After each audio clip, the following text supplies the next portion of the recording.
الرحیم شہید ثالث قاضی نور اللہ شوستری مجالس المومنین میں ہے کہ شام کے حاکم کے سامنے جب ترماہ مولا کا عاشق آیا تو اس نے پوچھا تم نے علی ابن ابی طالب علیہ السلام کو کس حال میں دیکھا؟ کہتا ہے میں نے مولا کو اس حال میں دیکھا کہ وہ اپنے ساتھیوں میں ایسے ہوتے تھے جیسے ستاروں کے جھرمٹ میں چاند نظر آتا ہے۔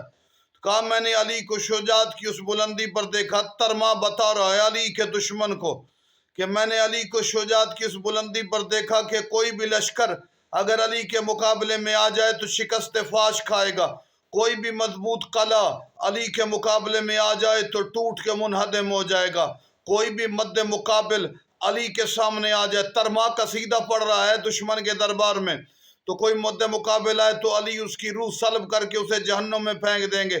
جب آفتاب جان ماتاب زمان امام زمان آئیں گے سب دشمن ختم ہو جائیں گے۔